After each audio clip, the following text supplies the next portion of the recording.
Assalamualaikum dan selamat pagi. Lebih setengah jam yang lalu, kita merentasi masa meninggalkan segala peristiwa suka dan duka sepanjang tahun 2008. Sebahagian besar daripadanya akan dikenang dan terus terpahat kekal dalam lipatan sejarah tamadun manusia. Sama ada secara langsung atau tidak, sedikit sebanyak ia pastinya menjadi panduan dalam kita menyusun atur cara hidup, pemikiran dan pendekatan kita dalam menghadapi tahun-tahun yang mendatang. Untuk itu, selama sejam berikutnya, anda akan kami bawa mengenang kembali beberapa peristiwa signifikan dalam sejarah Malaysia dan dunia yang tercatat pada tahun 2008.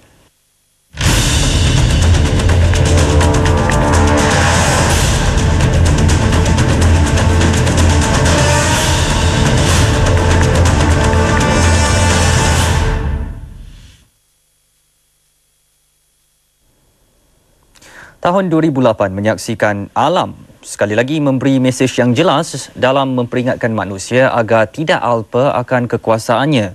Tangisan sanak saudara meratapi korban alam kembali kedengaran.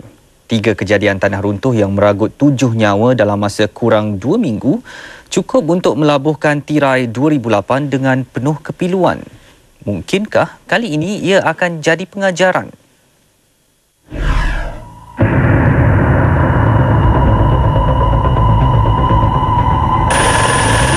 Kami mulakan dengan kejadian memilukan awal pagi 6 Disember lalu di Bukit Antarabangsa. 5 orang terkorban manakala 14 lagi cedera apabila 14 banglo di kawasan seluas 4 hektar tertimbus di Taman Bukit Mewah dan Taman Bukit Utama. Tragedi yang berlaku hanya kira-kira 1.5 kilometer dari lokasi runtuhan Highland Towers 15 tahun lalu itu menyebabkan 3 hingga 5,000 penduduk di kawasan sekitar diarah berpindah. Pemantauan awal pihak berkuasa mendapati berlaku gelonsoran tanah yang menyebabkan runtuhan kira-kira 120,000 meter padu tanah dengan jarak 200 meter panjang dan 100 meter lebar serta sedalam 10 meter di kawasan tragedi. Ini kejadian kedua membabitkan kehilangan nyawa daripada 3 kejadian tanah runtuh yang berlaku dalam tempoh hanya seminggu. 4 hari sebelum itu, 11 buah kenderaan di kawasan letak kereta di antara bangunan Commerce Square dan bangunan Amanah Raya Berhad milik CIMB di Jalan Semantan, Kuala Lumpur tertimbus juga akibat kejadian tanah runtuh. Tiada kecederaan atau kemalangan jiwa dilaporkan dalam kejadian 5.15 petang itu. Hujan lebat dipercayai menyebabkan tanah di kawasan itu runtuh dan meranapkan dinding konkrit setinggi 21 meter di kawasan berkenaan. Manakala kejadian pertama 30 November lalu meragut nyawa 2 beradik yang mati tertimbus apabila tanah runtuh menimpa banglo kediaman mereka di Ulu Yang Perdana, Selangor. Dalam kejadian kira-kira jam 5.30 pagi itu, Noratirah Roslan 16 tahun dan adiknya Nurul Intan Sarina 9 tahun sedang tidur di bilik mereka, manakala ibu bapa serta 3 adik-beradik yang lain tidur di bilik utama apabila tebing di belakang rumah berkenaan runtuh lalu menghempap rumah yang dibina di kawasan lereng bukit. Ironinya, kita tidak pernah belajar daripada petunjuk alam. Undang-undang dan pelbagai garis panduan pembangunan di cerun bukit tidak pernah mencapai objektifnya. Selepas rebahnya satu blok Pangsapuri Highland Towers yang mengorbankan 48 nyawa, kerajaan menetapkan larangan pembangunan projek di kawasan tanah tinggi 300 meter ke atas dengan kecerunan lebih 35 darjah. Malangnya, tiada yang sensitif dan mengambil sikap bertanggungjawab. Padahnya, bencana. Akibat sikap berakus manusia merubah keseimbangan alam semula jadi, kononnya atas nama pembangunan. Persoalannya, selepas apa yang berlaku pada 2008 ini, adakah kesilapan sama tidak akan diulangi? Atau peristiwa sama akan terus dicatat lagi pada tahun-tahun akan datang? Sejak 9 Januari lalu, masih belum ada petunjuk jelas mengenai kehilangan adik Syarlini Muhammad Nashar 5 tahun. Selain polis, pelbagai pihak termasuk media dan orang perseorangan mengulurkan bantuan mencarinya, tetapi sehingga kini usaha itu gagal membuahkan hasil. Sharlini dipercayai diculik ketika dalam perjalanan pulang selepas bermain bersama salah seorang kakaknya, Sharlina, di padang permainan kira-kira 200 meter dari rumahnya di Taman Medan, Petaling Jaya. Walaupun menerima banyak bantahan umat Islam dan amaran daripada kerajaan, Majlis Peguam tetap menganjurkan forum kontroversi memeluk Islam pada 9 Ogos di ibu pejabatnya di Lebuh Pasar, Kuala Lumpur. Bagaimanapun, ia ditamatkan 3 jam lebih awal daripada jadual bagi mengelak kejadian tidak diingini berikutan bantahan lebih 1,000 orang yang mewakili pelbagai NGO Islam. Forum awam itu antara lain membincangkan keperluan untuk mengkaji semula beberapa kes berkaitan pertukaran agama di negara ini. Lebih 5,000 pelajar Universiti Teknologi Mara berarak sejauh 2 km membantah cadangan Menteri Besar Selangor Tan Sri Abdul Khalid Ibrahim agar universiti itu dibuka kepada bukan Bumi Putera. Tan Sri Abdul Khalid mencadangkan agar 10% daripada kuota pelajar UiTM dibuka kepada bukan Bumi Putera serta pelajar asing bagi mempertingkatkan kualiti pendidikan dan persaingan di kalangan pelajarnya. Namun cadangan itu ditentang keras daripada pelbagai pihak yang menganggap ia satu usaha menggadai hak keistimewaan orang Melayu demi memancing sokongan bukan Melayu. 2 kapal tangki milik Malaysian International Shipping Corporation Berhad MISC, MT Bunga Melati 2 dan MT Bunga Melati 5 ditawan lanun di Teluk Aden dekat perairan Somalia pada 19 Ogos lalu. Kedua-dua kapal berkenaan masing-masing membawa 39 dan 41 anak kapal, termasuk 29 dan 36 warga Malaysia. Mereka bagaimanapun hanya berjaya diselamatkan selepas 42 hari mengharungi saat-saat mencemaskan sebagai tebusan lanun Somalia. Kesemua anak kapal yang ditawan selamat, kecuali seorang warga Filipina yang terbunuh akibat terkena peluru sesat pada awal drama tebusan berlaku. Kejayaan dalam tempoh singkat itu adalah hasil usaha bersepadu antara kerajaan, Angkatan Tentera Malaysia dan MISC berunding dengan 2 kumpulan lanun yang berasingan. Penganalisis politik Abdul Razak Abdullah Baginda dibebaskan Mahkamah Tinggi Shah Alam tanpa dipanggil membela diri atas tuduhan bersubahat membunuh wanita Mongolia Altantuya Sharibu selepas perbicaraan berlangsung selama 151 hari. Hakim Datuk Muhammad Zaki Mat Yassin memutuskan membebaskan Abdul Razak setelah mendapati pihak pendakwaan gagal membuktikan elemen penting dalam pertuduhan bersubahat. Bagaimanapun, Hakim Muhammad Zaki memerintahkan 2 tertuduh utama, Chief Inspector Azila Hadri 32 tahun dan Corporal Sirul Azhar Umar 36 tahun membela diri atas tuduhan membunuh Altantuya. 23 Mei, Mahkamah Keadilan Antarabangsa ICJ di The Hague, Belanda memutuskan Batu Putih adalah milik Singapura dan Batuan Tengah di Selatan Batu Putih hak Malaysia. Ketetapan itu mengakhiri pertikaian status Batu Putih yang berlarutan selama 28 tahun dengan kedua-dua negara mencari penyelesaian menerusi penghakiman ICJ atas semangat kejiranan ASEAN.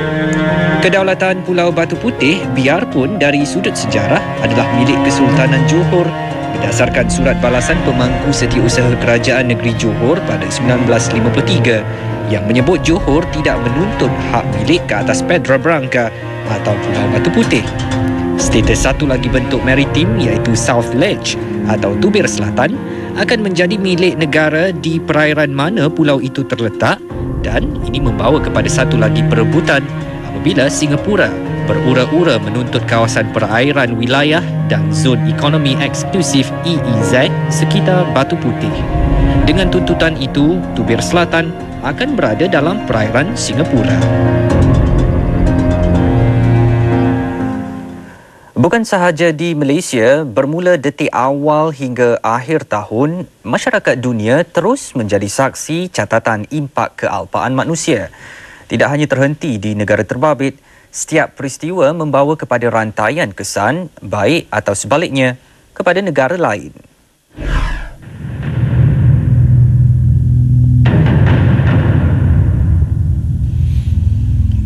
Pada 12 Mei, gempa bumi sekuat 7.8 skala Richter menggegarkan wilayah Sichuan, China jam 2.48 petang waktu tempatan. Gegaran dirasai hingga ke bandar Wuhan, Shanghai dan Beijing. 70,000 nyawa terkorban, manakala 18,000 yang lain dilaporkan hilang di Sichuan dan wilayah berhampiran. Ia termasuk 900 pelajar yang tertimbus dalam runtuhan sekolah. Paling teruk terjejas daerah Beichuan dan Angshan. Lebih 50,000 tentera dikerah membantu kerja-kerja mencari dan menyelamat berikutan gegaran terburuk dalam tempoh 30 tahun itu. Turut terperangkap dalam kejadian ini adalah 26 pelancong Malaysia termasuk seorang wanita berusia 90 tahun. Namun 3 hari selepas kejadian, semua warga Malaysia itu disahkan selamat tanpa sebarang kecederaan. 21 September, China mengheret perhatian dunia berikutan berita nasib lebih 12,000 bayi dan kanak-kanak negara itu dimasukkan ke hospital akibat terdedah kepada susu bercampur bahan melamin berlebihan. Kebanyakan yang dirawat mengalami masalah buah pinggang.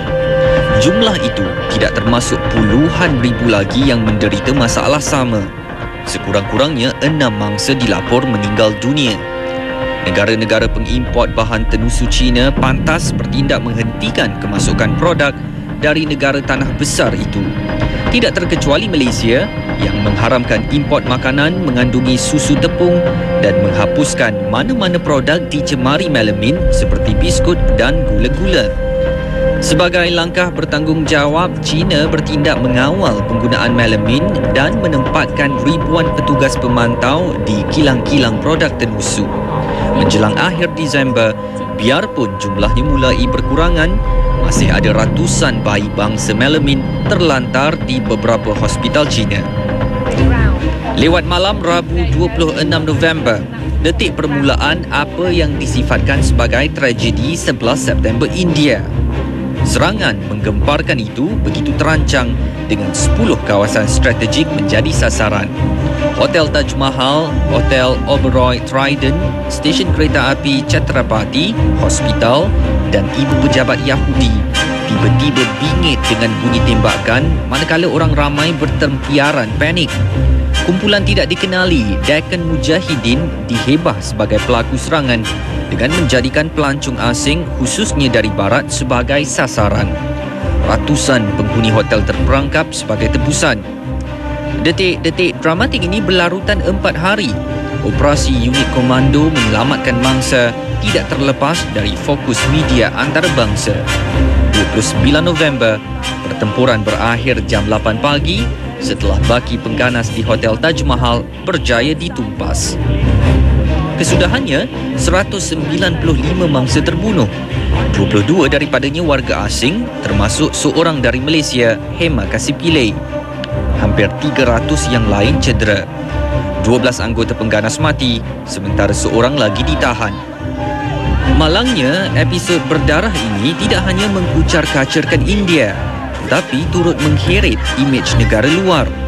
Kuala Lumpur bangkit menafikan kaitan gara-gara laporan media India mengenai alamat di Malaysia yang diguna pengganas. Hubungan India dengan Pakistan pula beralih keruh. Berpegang pada bukti asal-usul penyerang, New Delhi tidak henti menuntut Islamabad bertanggungjawab dengan menyerahkan suspek utama, anggota pengganas Lashkar-e-Taiba. Menggerunkan masyarakat dunia kini, apa kesudahan berantakan dua jiran nuklear ini yang tidak henti saling mempamer kekuatan?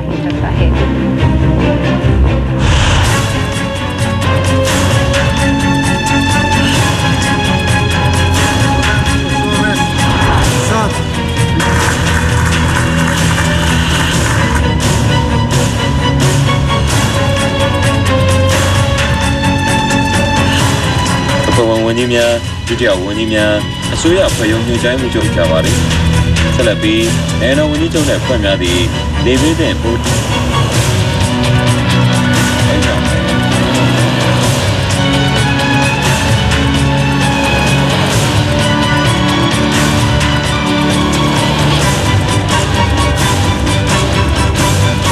और इमदादी टीमें जो है वो इस्लामाबाद में रशियन नहीं है कि कितने अफराद इसमें हलाक या जख्मी गड़ा पड़ा है, उसके बायस हमें हिस्सा है वहाँ पर आग भी लग गई है। आग भी काफ़ी तेज़ी से बढ़ रही है। Kecamatan Solo Puro, Lamongan, Jawa Timur. Usai disolatkan, jenazah langsung dibawa ke tempat pemakaman umum Lopang.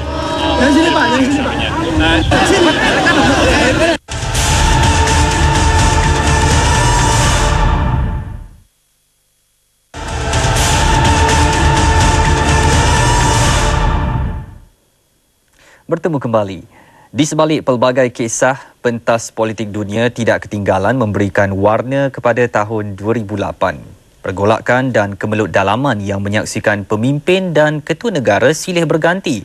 Namun perhatian seluruh dunia bagaimanapun lebih tertumpu kepada perjalanan seorang warga Afrika Amerika dalam cubaannya mencipta sejarah sebagai warga kulit hitam pertama menjadi Presiden Amerika Syarikat.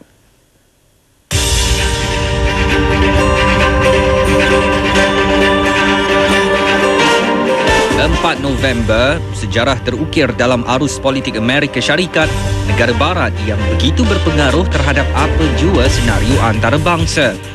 Memenuhi impian banyak pihak, Barack Obama, calon Demokrat, dipilih menjadi Presiden ke-44 yang pertama mewakili masyarakat kulit hitam. Pengunduran tentera Amerika dari Iraq dan menutup pusat tahanan Guantanamo antara janji Obama apabila menjadi penghuni White House 20 Januari nanti. Malaysia harapkan agar dapat membawa pulang 2 warga negara ini dari penjara di Teluk Guantanamo itu. Tidak terlepas dari agenda polisi Obama, usaha memastikan noktah terhadap ancaman pengganas. Untuk itu, Obama memberi tumpuan terhadap situasi di sempadan Afghanistan-Pakistan dengan menambah jumlah pembabitan tentera Amerika. Dunia pasti lebih menanti penuh mengharap Obama mampu mengubah polisi luar yang tidak mesra, lebih-lebih lagi di bawah era George W. Bush. Dan ironinya, menjelang hari-hari terakhir sebagai Presiden, Bush mencuri tumpuan luar biasa. Rentetan peristiwa beliau dibaling kasut sewaktu berucap dalam lawatan perpisahan di Iraq.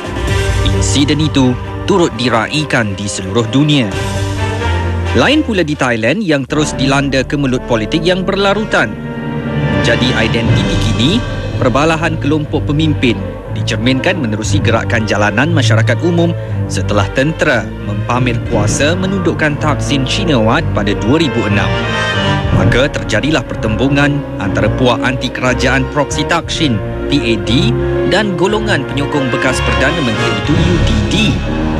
Tidak puas hati dengan kemenangan Parti Kuasa Rakyat PPP dalam pilihan raya Disember 2007, PAD mengatur tunjuk perasaan jalanan bermula bulan Mei.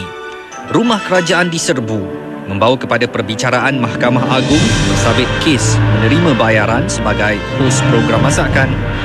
Mengakibatkan Semak Sunterawet dipaksa berundur sebagai Perdana Menteri pada 9 September. Abang ipar Thaksin, Somchai Wongsawat, mengambil alih kepimpinan bermula 18 September. Lebih parah lagi, dalam usaha menjatuhkan Somchai, ribuan anggota PAD tidak hanya mengepung pejabat Perdana Menteri tetapi bergerak lebih jauh dengan menyekat operasi lapangan terbang Suvarnabhumi dan lapangan terbang domestik Dong Muang bermula 26 November. 2 Disember, Mahkamah Perlembagaan memutuskan PPP dibubarkan setelah disabitkan dengan penipuan semasa pilihan raya Disember 2007. Somchai dilarang aktif dalam politik untuk tempoh 5 tahun dan ini membuka ruang kepada pemilihan Perdana Menteri baru seperti kehendak PAD. 3 Disember, penyokong PAD mengusungkan kedua-dua lapangan terbang Bangkok. Thaksin pula dalam tidak ketentuan setelah Britain membatalkan visanya pada 7 November. Hidup dalam buangan, Thaksin pada 12 Oktober dijatuhkan hukuman penjara 2 tahun setelah didapati bersalah membantu isterinya membeli tanah kerajaan. Harapan Thaksin untuk kembali berkuasa bagaimanapun kecundang apabila Parlimen Thailand 15 Disember lalu memilih pemimpin Parti Demokrat Apisit Wetchachiwa 44 tahun sebagai Perdana Menteri baru. Bekas graduan Universiti Oxford itu mendapat majoriti 37 undi. Apakah Bangkok akan kembali aman? Sukar dipastikan. Yang ketara, ketika PAD rancak meraih kemenangan, UDD pula berura-ura menyusun bantahan. Di Asia Barat, tirai 2008 tidak dilabuhkan dengan aman. Sejak 27 Disember, rejim Zionis semakin ganas melancarkan serangan udara besar-besaran ke arah kedudukan ibu pejabat polis Hamas di genting Gaza. Lebih 300 rakyat Palestin terkorban dan lebih 1,000 yang lain cedera. Sepanjang tempoh itu, lebih 100 tan bom dan peluru berpandu pesawat udara Israel menjani wilayah miskin yang dihuni 1.5 juta penduduk itu sebagai membalas tembakan roket pejuang Hamas. Tanpa mengindahkan seruan masyarakat antarabangsa yang mengutuk serangan kejam itu, Israel sebaliknya mengugut untuk memperhebatkan serangan dan mengerahkan askarnya memasuki wilayah Palestin. Menteri Luar Israel Tzipi Livni memberi helah operasi itu bukannya untuk menawan semula Gaza atau menghapuskan pentadbiran Hamas. Namun realitinya, bangunan kerajaan turut menjadi sasaran utama apabila tentera rejim memperluaskan serangan termasuk ke atas kawasan awam. Setiausaha Agung Pertubuhan Bangsa-Bangsa Bersatu PBB Ban Ki-moon mengulangi gesaan supaya keganasan itu dihentikan segera dan mendesak Israel membenarkan kemasukan bantuan kemanusiaan ke wilayah yang mengalami sekatan sejak Hamas menguasai wilayah itu pada Jun 2007. Dunia kini menantikan reaksi Presiden baru Amerika Syarikat Barack Obama dalam menangani konflik Asia Barat tahun depan. Malang sekali bagi sesetengah pemimpin politik di tanah air, kesan ketidakstabilan politik di Thailand tidak dipandang penuh pengajaran. Sebaliknya, kemenangan Barack Obama yang digahkan. Kononnya, jika rakyat Amerika boleh merentasi batasan bangsa dan warna kulit dalam memilih presiden, mengapa tidak Malaysia? Kelantangan bersuara pemimpin bukan Melayu lebih-lebih lagi dalam hal menyentuh keistimewaan orang-orang Melayu bergema kuat sepanjang tahun 2008. Semuanya berlaku selepas prestasi buruk Barisan Nasional dalam pilihan raya umum ke-12 Mac lalu.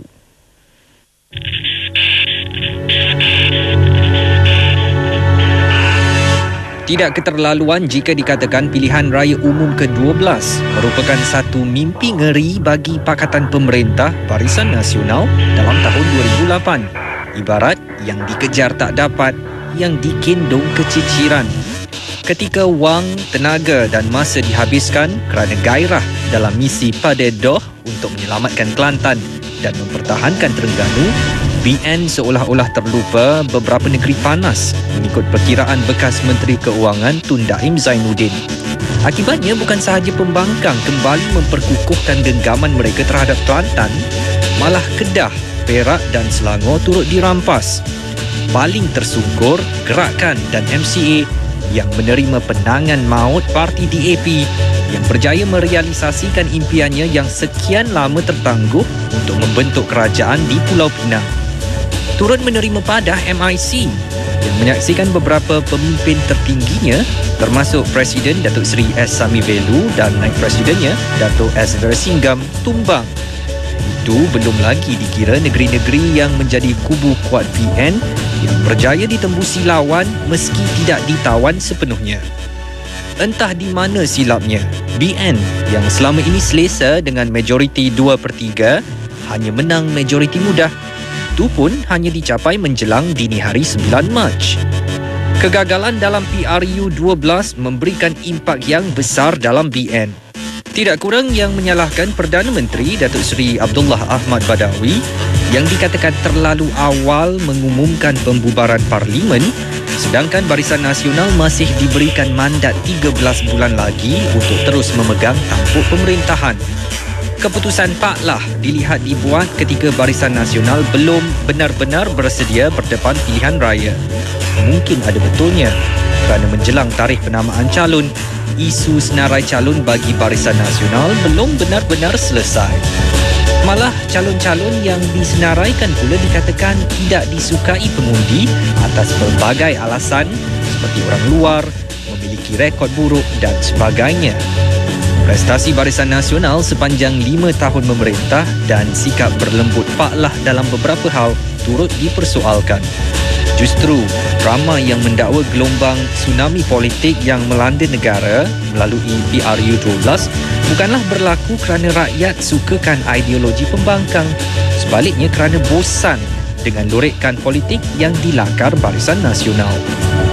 Pastinya yang paling menerima tempiasnya ialah Datuk Seri Abdullah sendiri sebagai Perdana Menteri dan pengerusi Barisan Nasional. Mengangkat sumpah sebagai Perdana Menteri bagi penggal kedua di hadapan Yang di-Pertuan Agong Tuanku Mizan Zainal Abidin pada 10 Mac, Pak Lah memikul tugas lebih getir. Bukan sahaja untuk menyatu padukan semula Barisan Nasional, malah mengembalikan kepercayaan rakyat terhadap pakatan pemerintah itu.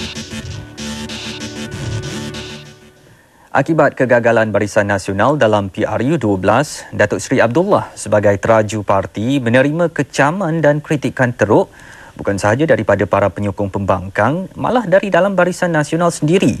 Namun semangat kental pemimpin berusia 69 tahun ini tidak melemahkan beliau untuk terus berusaha meski dihimpit tekanan kiri dan kanan. Suara lantang bekas Perdana Menteri Tun Dr. Mahathir Mohamad mendesak beliau meletak jawatan dan kembalinya penasihat Parti Keadilan Rakyat Datuk Seri Anwar Ibrahim di pentas politik ditelan penuh berani. Yang tersurat, BN kalah teruk dalam pilihan raya umum ke-12 meski masih mengekalkan kuasa dengan majoriti muda. Pastinya ia satu amaran dari rakyat, BN perlu berubah dan bekerja lebih keras. Dan tanggungjawab itu perlu dipikul Pak Lah dan barisan kabinet pimpinannya sekurang-kurangnya sehingga Mac 2009. Namun jelas, ia bukan tugas mudah. Kontroversi perlantikan dua menteri besar, Terengganu dan Perlis, menjadi cabaran awal kepimpinan beliau. Mengikurinya, teguran dan kritikan keras pelbagai lapisan masyarakat, lebih-lebih lagi desakan agar Pak Lah meletak jawatan berlarutan bergema sepanjang 2008 meski selepas beliau berjanji memperbaiki kelemahan yang ada. Malah pengumuman pelan peralihan kuasa pada Jun 2010 yang dipersetujui bersama timbalannya Datuk Seri Najib Abdul Razak juga tidak meredakan keadaan. Bekas Perdana Menteri Tun Dr. Mahathir Mohamad antara yang lantang bersuara mengkritik kepimpinan Pak Lah, UMNO dan BN sehinggakan beliau dibidas para pemimpin tertinggi parti itu agar tidak campur tangan dalam pentadbiran Pak Lah.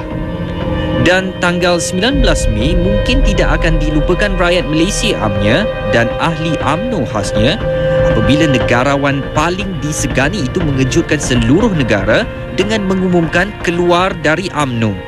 Selain kritikan-kritikan pedas, Tun Dr. Mahathir, kemunculan semula penasihat Parti Keadilan Datuk Seri Anwar Ibrahim ke pentas politik negara secara aktif menambahkan lagi tekanan terhadap BN. Melarik agendanya, Datuk Seri Anwar mengurak langkah pertama, menyatukan parti-parti pembangkang dalam Pakatan Rakyat bagi membentuk kerjasama antara mereka. Dan dalam setiap ceramahnya, beliau penuh yakin mewar-warkan Pakatan Rakyat sudah bersedia membentuk kerajaan dan ramai ahli Parlimen BN hanya menunggu masa melompat parti. Namun dalam kehangatan Datuk Seri Anwar mencanang pelan pembentukan kerajaan barunya, kes liwat membabitkan beliau timbul lagi. Kali ini bekas pembantunya, Muhammad Saiful Bukhari Azlan, membuat laporan polis mendakwa beliau diliwat majikannya itu. Muhammad Saiful, 23 tahun, mendakwa beliau diliwat beberapa kali dan kali terakhir adalah di sebuah kondominium di Damansara pada 26 Jun. Namun bagi Presiden PKR Datin Seri Wan Azizah, kes ini dilihat sebagai satu cubaan hanya untuk mencemarkan imej dan membunuh karier politik suaminya. Justru ia tidak menghalang Datin Seri Wan Azizah melepaskan jawatannya sebagai ahli Parlimen Permatang Pauh bagi memberi laluan kepada Datuk Seri Anwar kembali aktif berpolitik. Dalam pilihan raya kecil kali ini, Datuk Seri Anwar ditentang calon BN Datuk Arif Shah Omar Shah dan calon bebas Presiden Hakim Hanafi Mahmad. Dan bagi pilihan raya kecil Parlimen Permatang Pauh disifatkan yang paling ganas dan agresif dalam sejarah dengan mencatatkan puluhan insiden tidak diingini dari hari penamaan calon sehingga pengundian ditutup. Namun, sebagaimana dijangka, Datuk Seri Anwar mengekalkan penguasaan PKR di Permatang Pauh apabila menang pilihan raya kecil itu dengan 31,195 undi. Sekaligus, ia memberi ruang kepada beliau konon akan membentuk kerajaan baru menjelang 16 September. Namun jelas, perubahan kerajaan hanya satu gimmick dan perang saraf ciptaan Datuk Seri Anwar. Tibanya 16 September, bukan sahaja Barisan Nasional masih terus berkuasa, malahan tidak ada mana-mana ahli parlimen melompat parti. Yang ada sehingga hari ini hanyalah dolak-dalik Datuk Seri Anwar memberikan pelbagai alasan kenapa ia tidak berlaku. Bagaimanapun, kehadiran Datuk Seri Anwar Ibrahim sebagai Ketua Pembangkang dan 82 ahli parlimen dari kalangan Pakatan Rakyat mengubah senario dalam parlimen. Penggunaan kata-kata kasar, memekik dan mengganggu perjalanan mesyuarat, keluar dewan beramai-ramai bila tidak berpuas hati dalam satu-satu isu. Semua itu seolah-olah menjadi satu budaya bagi ahli-ahli parlimen ini, sebagaimana banyak berlaku di Turki, Korea Selatan dan Taiwan. Selepas 50 tahun merdeka, apakah ini budaya yang mahu kita terapkan dalam institusi yang dipandang tinggi ini?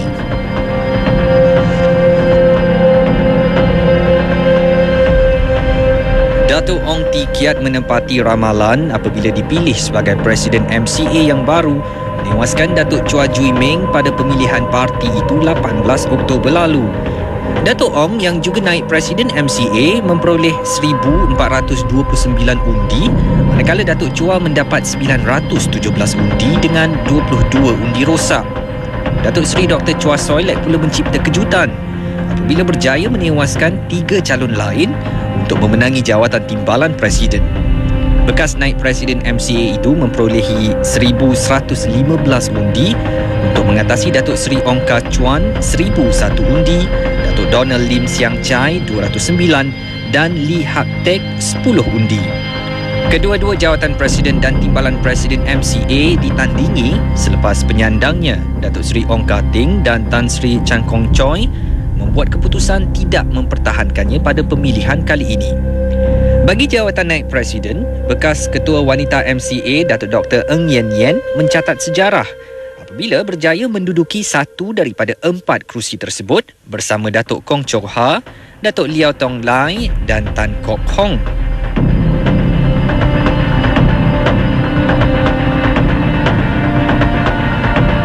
Tan Sri Dr. Koh Su Kun yang memangku jawatan Presiden Gerakan sejak April 2007 akhirnya memenangi jawatan itu tanpa bertanding sejurus waktu pencalonan dan bantahan tamat 4 Oktober lalu.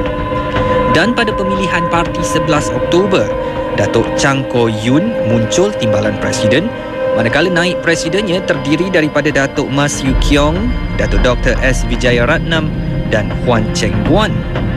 Ketua Pemuda Gerakan disandang Lim Si Pin, sementara Datuk Tan Lian Ho muncul Ketua Wanita. Pemilihan UMNO yang dijadualkan berlangsung semasa Perhimpunan Agung Parti 24 hingga 28 Mac depan turut menjadi tumpuan. Sehingga 31 Disember, Datuk Seri Najib Razak muncul calon tunggal mengisi posisi Presiden. Kerusi timbalannya pula bakal menyaksikan pertandingan sengit antara Tan Sri Muhyiddin Yassin, Datuk Seri Muhammad Ali Rustam dan Tan Sri Muhammad Taib. 3 kerusi naib Presiden turut bakal direbut calon. Tidak kurang hebat pertandingan bagi merebut kerusi pemuda dan wanita. Datuk Mukhlis Mahathir, Khairi Jamaluddin dan Datuk Seri Dr. K. Toyo berentap menjadi Ketua Pemuda, manakala Datuk Seri Rafidah Aziz dicabar Datuk Seri Shahrizad Abdul Jalil untuk jawatan Ketua Wanita. Turut akan ditentukan pada pemilihan Mac nanti ialah 24 ahli majlis tertinggi.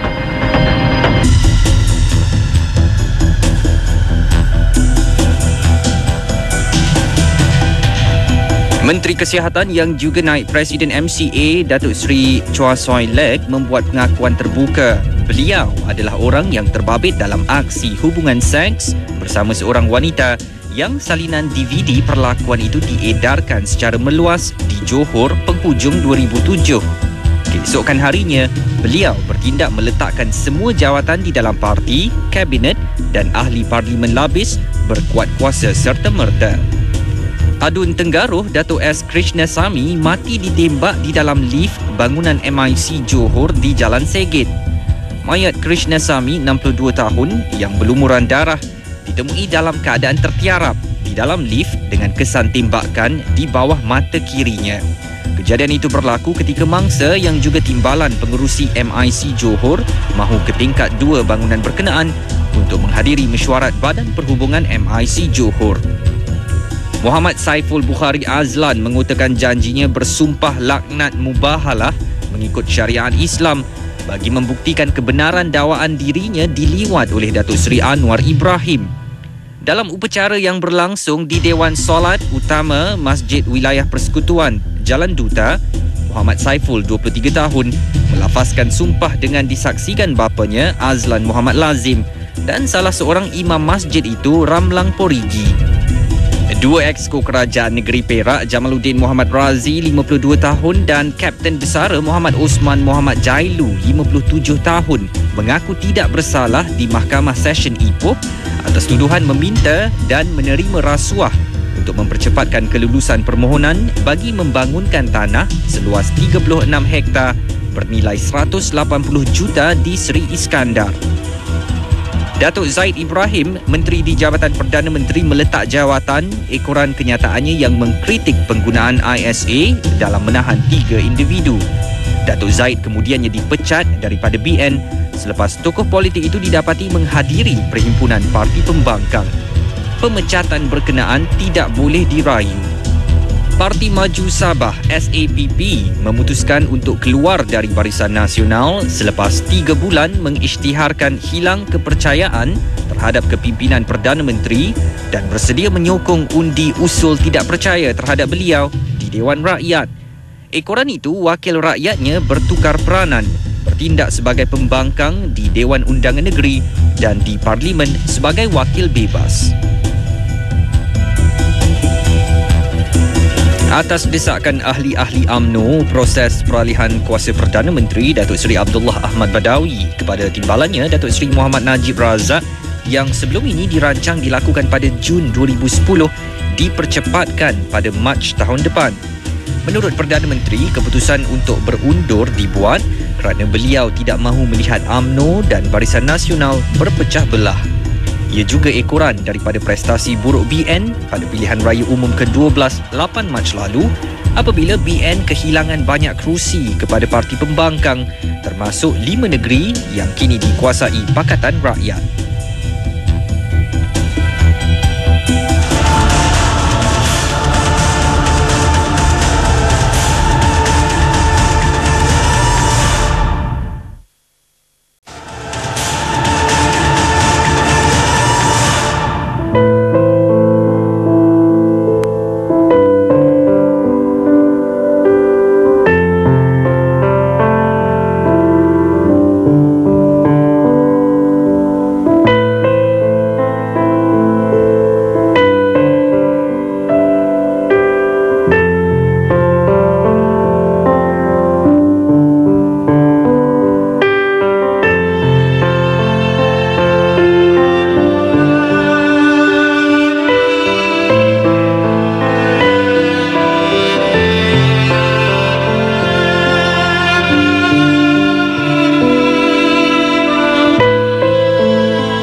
Tahun 2008 turut menyaksikan Malaysia dicabar kemelut ekonomi yang paling genting sejak krisis ekonomi Asia 1997 dan 1998. Krisis makanan sedunia, kenaikan harga minyak mentah dan krisis keuangan global, gabungan faktor yang menggugat kestabilan ekonomi negara yang sebelum ini menikmati kadar pertumbuhan memberangsangkan. Di pentas global, krisis subprima yang berakar di Amerika Syarikat sejak beberapa tahun dahulu mula menular dan merebak menjadi krisis keuangan global yang kritikal, menyebabkan keruntuhan sistem keuangan dunia dan mengancam ekonomi negara-negara maju. Dan dalam dunia globalisasi masa kini, Malaysia turut merasa tempiasnya.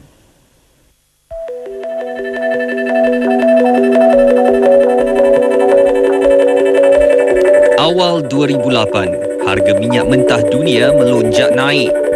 Antaranya kerana permintaan tinggi komoditi itu, mata wang dolar yang lemah dan ketegangan geopolitik yang mengganggu bekalan. Ia mencecah tahap tertinggi $147 setung, peningkatan hampir 50% sejak awal 2008 menimbulkan ancaman inflasi global. Pada masa sama, krisis makanan sedunia turut mempuak.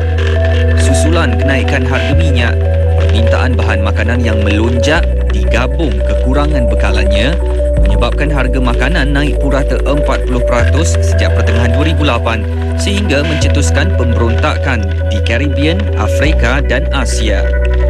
Meskipun Malaysia negara pengeksport minyak iaitu sumber pendapatan besar negara, harga runcit minyak dinaikkan 40% pada Jun 2008 memberangkan rakyat. Harga petrol meningkat 78 sen kepada RM2.70 seliter daripada RM1.92. Diesel pula naik RM1 kepada RM2.50 seliter. Alasan kerajaan perbelanjaan RM35 bilion bagi subsidi minyak pada tahun 2007 iaitu ketika harga minyak mentah pada $100 setung tidak wajar dikekalkan, malah lebih menguntungkan disalut ke arah membaiki kadar pertumbuhan ekonomi negara. Justru bermulalah gelombang kenaikan harga barang runcit dan komoditi lain menjejaskan kos sara hidup rakyat dan menimbul banyak kecaman terhadap kerajaan. Tak kala dunia dijangka menghadapi inflasi, Amerika Syarikat pula diambang krisis kredit. Bermula dengan krisis subprima sejak 2006 atau pinjaman rumah yang tidak seimbang, ia telah menular ke seluruh sektor ekonomi negara itu. Paling teruk terjejas sistem keuangan Amerika sehinggakan beberapa syarikat gergasinya rebah. Syarikat pelaburan gergasi Lehman Brothers, Bear Stearns, institusi tajaan kerajaan Fannie Mae dan Freddie Mac, syarikat insurans terbesar dunia AIG, Washington Mutual dan Wachovia lebur dalam sekelip mata, mengguncang pasaran keuangan Amerika dan juga global. Pasaran saham dunia turut merudum, Malaysia tidak terkecuali. Di Bursa Malaysia, indeks kompositnya turun naik seiring kesuraman pasaran global. Sektor ekspor yang terdedah kepada pengaruh Amerika terjejas teruk. Ekspor pada suku ketiga tahun 2008 merosot 14.8%. Begitupun ekonomi Malaysia masih berkembang 4.7% dalam tempoh sama, disokong perbelanjaan domestik yang meningkat 6.5% daripada sektor awam dan juga swasta. Sektor perbankan Malaysia lebih kukuh dan terlindung daripada pengaruh luar, selain mempunyai rizab yang memadai untuk meringankan kejutan krisis kredit. Kerajaan bertindak proaktif menangani kelembapan ekonomi. Bank negara bertindak menjamin semua deposit dan kerajaan telah memperkenalkan pakej ransangan RM7 bilion untuk menjana ekonomi negara. Namun di pentas dunia situasinya genting. Pada permulaan krisis keuangan global, kerajaan Amerika, Kesatuan Eropah dan juga Asia mengumumkan pakej penyelamat bagi menyelamatkan institusi keuangan dan ekonomi masing-masing. Amerika melancarkan pakej $700 bilion, Kesatuan Eropah €200 bilion, Jepun $255 bilion, Malaysia bersama rakan ASEAN-nya $120 bilion. Namun itu saja jelas tidak memadai. Singapura kini mengalami kemelesitan ekonomi teknikal. Beberapa negara Eropah dan negara maju termasuk Jepun kini mengesahkan kegawatan ekonominya. Banyak syarikat ditutup, orang kehilangan kerja. Di Amerika, sehingga 533,000 orang dibuang kerja dalam bulan November sahaja. Jumlah pengangguran ini akan melonjak tinggi jika 3 syarikat gergasi industri automotifnya, General Motors, Chrysler dan Ford Motors, yang terkena tempias krisis keuangan jatuh muflis. Gejala ini bukan sahaja melanda Amerika, malah beberapa negara maju lain dan juga gergasi baru China. Tahun 2008 berakhir tanpa penyelesaian kepada krisis keuangan ini. Malah kemelisitan ekonomi ini dijangka berterusan lagi antara 12 dan 18 bulan. Justru tahun 2009 tak sangsi lagi bakal mencabar bagi Malaysia. Meskipun setakat ini impak krisis keuangan ke atas negara berjaya diringankan, ramai mulai merasai tempias kelembapan ekonomi dunia menjelang akhir tahun. Tahun ini lebih 18,000 pekerja kilang dibuang kerja, kebanyakannya pekerja asing. Lebih 4,700 pekerja dijangka akan diberhentikan 102 majikan dalam tempoh 3 bulan pertama 2009 dan trend ini diramal serius tahun depan. Begitupun Malaysia lebih bersedia kali ini menerima pengajaran daripada krisis keuangan Asia 10 tahun lalu. Ekonomi dan korporat Malaysia kini berbeza. Negara mempunyai rizab luar $99.7 bilion yang mampu menampung import sambil merangsang ekonomi untuk sementara waktu. Malaysia juga boleh mengharapkan perbelanjaan domestik yang berterusan bagi merangsang ekonomi. Meskipun unjuran KDNK tahun 2009 dijangka 3.5% berbanding 5.4% sebelumnya, rata-rata pendapatan 2009 memang dijangka lembab. Yang baiknya, meskipun dicabar pelbagai dugaan, setakat ini ekonomi Malaysia masih mampu bertahan.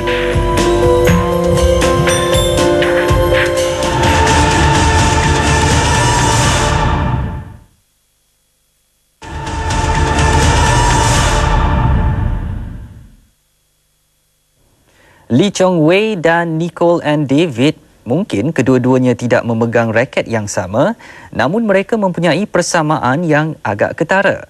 Kedua-duanya dianugerahkan gelaran Datuk pada 2008, namun itu mungkin suatu kebanggaan peribadi.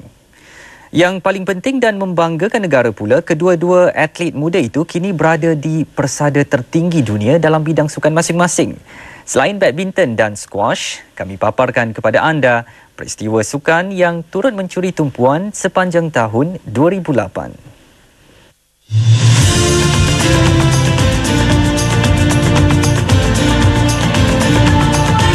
Kejayaan pemain badminton nombor 1 negara Lee Chong Wei meraih pingat perak pada Tamasya Sukan Olimpik Beijing Ogos lalu sudah cukup untuk mengukir kepuasan di hati peminat tempatan. Cemerlang di peringkat awal hingga ke separuh akhir, langkah Chong Wei bagaimanapun terhenti apabila tewas kepada musuh tradisi dari China Lin Dan di perlawanan akhir.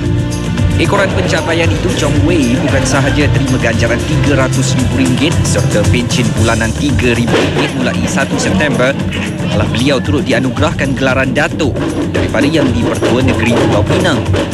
Turut dianugerahkan gelaran sama jurulatih Chong Wei, Miss Bun Sidik daripada Yang di-Pertua Negeri Melaka. Dan menjelang 21 Ogos, Datuk Lee Chong Wei sekali lagi menerima perkabaran gembira apabila namanya menduduki carta teratas ranking perseorangan lelaki dunia, mengenepikan Lin Dan di tangga kedua. 2008 tidak banyak memberi kejayaan kepada perseorangan wanita Wong Mei Chu, namun beliau tetap berbangga apabila dinobatkan penerima anugerah kecemerlangan Persatuan Penulis-Penulis Sukan Malaysia SAM 100 Plus 2007, 28 Ogos lalu. Kemuncak kegemilangan sukan badminton negara tentunya pada kejohanan siri Supermasters akhir di Kota Kinabalu 21 Disember lalu. 3 daripada 5 kejuaraan adalah milik negara. Datuk Lee Chong Wei muncul juara perseorangan lelaki, pasangan Ku Kien Kiat dan Tan Boon Hiong juara beregu lelaki, manakala Chin Yi Hyu Wong Pei Ti menjuarai acara beregu wanita. Syabas pasukan badminton negara. Terus menyinarkan nama negara di persada dunia tentunya Ratu Squash kita, Nicole and David. Nicole yang mendahului carta ranking skuash wanita dunia yang dikeluarkan Persatuan Skuash Wanita Antarabangsa WISPA terus cemerlang apabila merangkul 10 kejuaraan sepanjang tahun lalu. Dan pada 12 Julai lalu, Nicole muncul ahli sukan termuda menerima gelaran Datuk pada usia 24 tahun sempena ulang tahun ke-70 yang di Pertua Negeri Pulau Pinang. Manakala pada 18 Oktober pula, buat kali ketiga berturut-turut, Datuk Nicole menerima anugerah pemain terbaik dunia selepas memenanginya pada tahun 2006 dan 2007 lalu. Penghormatan ini pastinya akan menyuntik semangat Datuk Nicole untuk memastikan nama Malaysia terus gah di pentas skuash antarabangsa. Bola sepak, sukan pilihan rakyat Malaysia, turut tidak ketinggalan mencuri tumpuan tahun lalu. Awal-awal lagi, ikhtiar FAM mengubah nasib Liga Malaysia dipuji apabila memanggil tenaga pakar dari FIFA untuk mengkaji dan menilai hala tuju bola sepak negara. Hasil kajian pegawai teknikal FIFA, Jean-Michel Benezet, menunjukkan bukan sahaja pasukan, malah pengurusan bola sepak negara dibebani pelbagai kelemahan. Pada saingan bola sepak tempatan, Kedah muncul jago apabila mencapai treble buat 2 musim berturut-turut dengan menjuarai ketiga-tiga piala yang ditawarkan iaitu Liga Super, Piala FA dan Piala Malaysia. Namun, seakan mengabaikan hasil kajian, perancangan Liga Malaysia 2009 tetap sama sebagaimana 2008 tanpa sedikit pun perubahan yang dilakukan.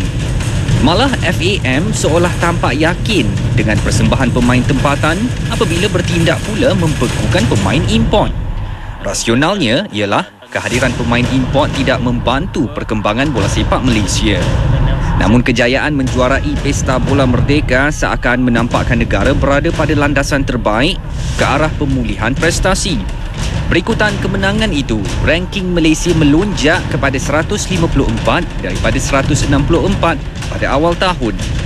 Seolah dibuai mimpi menjelang kejohanan Piala Suzuki AFF di Phuket, Thailand, jurulatih negara B. Satyanathan diberi kata dua oleh majikannya, berjaya atau khidmat tidak disambung.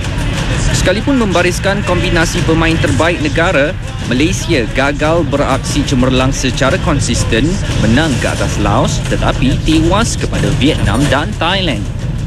Dan kegagalan Malaysia melayakkan diri ke pusingan separuh akhir sedikit sebanyak menyentap kesungguhan Satya, sekaligus menyatakan kesediaan melepaskan jawatan. Namun teka-teki berhubung siapa jurulatih negara seterusnya terjawab apabila FAM memutuskan untuk mengekalkan Satya dengan syarat beliau perlu memperbaiki kedudukan negara pada ranking FIFA. Keputusan di Phuket turut menurunkan kedudukan Malaysia dari 151 kepada 156 pada 18 Disember lalu.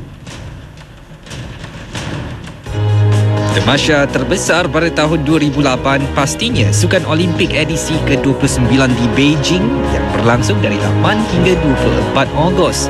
Seperti diramal, tuan rumah China muncul juara apabila meraih 51 emas, 20 perak dan 28 gangsa, meninggalkan Amerika Syarikat di tempat kedua dan Rusia ketiga. Pasti terpahat di hati peminat beberapa aksi-aksi hebat daripada Usain Bolt yang muncul raja pecut, Michael Phelps, perenang Amerika yang menyapu 8 emas, serta pemain profesional NBA yang membantu Amerika bolot pingat emas. Pada tamasya ini, Malaysia menghantar sepasukan 33 atlet untuk mengambil bahagian dalam 29 acara. Paling menarik, atlet negara turut ditawarkan ganjaran sebanyak RM1 juta jika membawa pulang pingat emas. Namun Malaysia setakat mampu membawa pulang 1 pingat perak menerusi sukan badminton apabila Lee Chong Wei tewas kepada Lindan pada perlawanan akhir perseorangan lelaki. Apapun Olimpik kali ini turut bersejarah apabila sukan seperti lumba basikal dan memanah hampir menjadi sukan yang mampu membuahkan pingat dengan atlet seperti Muhammad Azizul Hasni Awang dan Cheng Chushian mula mencuri tumpuan. Malah beberapa atlet turut memecah rekod kebangsaan hinggakan ada yang berjaya mara ke suku akhir. Bakat-bakat ini pastinya bakal menjadi taruhan Majlis Sukan Negara MSN dalam persediaan mereka menyediakan atlet ke Olimpik London 2012 kelak.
Mustahil untuk kami mengimbas semua peristiwa yang berlaku sepanjang tahun dalam masa yang begitu singkat.